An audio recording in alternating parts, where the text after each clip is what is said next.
Hello everyone, welcome to the CTV News on Calabash TV and on the Wave Radio 94.5. I am Lisa Joseph. The insurance services sector has received high commendation from the island's Minister for Finance and Economic Affairs and also the Prime Minister.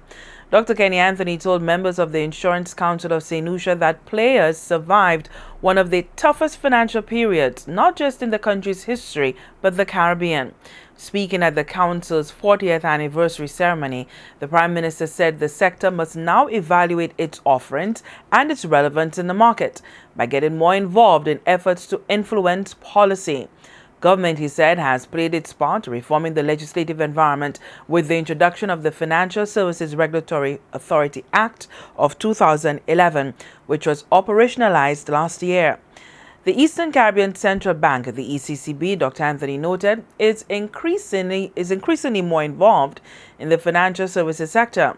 While there has been widespread concern and even criticism in some quarters, the Prime Minister said the ECCB's active role is necessary. In fact, it's critical, as it has saved the region from the brink of fiscal collapse. I don't even think that the Caribbean public has properly understood how the financial systems of our region were buttressed in a period of acute difficulty. We came to the brink. We watched below. And had it not been interventions by the Monetary Council of the Eastern Caribbean and the Central Bank, then we may have gone below. One of the untold stories, when it's all over, when the adjustments are completed, is how close we came to the brink and how we avoided it.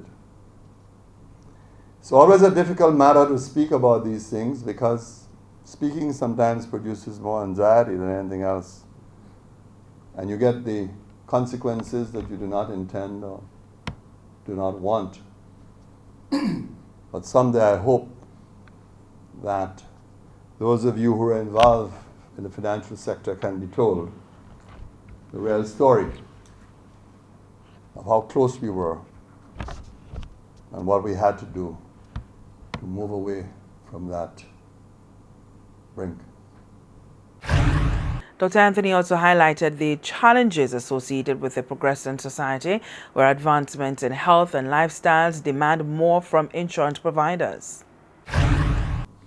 Longer lifespans generally means lower risk for life insurance companies. Non-life insurers, however, must now deal with the rise of an aging population. By the year 2060, there will be over 800 million over the age of 65 years. As fertility rates continue to drop, no longer will our population groups be shaped as pyramids, with the bottom being much wider than the top. It will now look more like a skyscraper with small variances between bottom and top. Unless you think that the reduction in fertility does not apply to us, then I invite you to look at some fascinating statistics published in our Statistical Digest. And in fact, from a high of probably 21 births, we are now down 21 births per, I think it's 100 if I'm correct, or 1,000. I think it's 1,000. We are down roughly to about 12. Let's pause for a minute and just think about it. I know you're going to offer all kinds of explanations, but it is something as insurers you need to reflect upon in the weeks, months, and years ahead. The Prime Minister also pointed out the impact longer lifespans is having on the country's social security.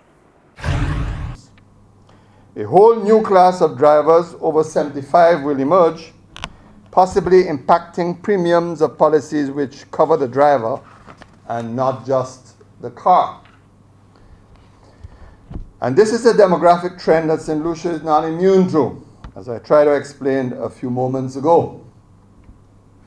While over half of our population is currently under 40, the most recent actuarial report undertaken by the National Insurance Corporation shows that our population will peak at 212,000 by the year 2060, and the proportion of persons over 65 will begin to place severe strains on pensions.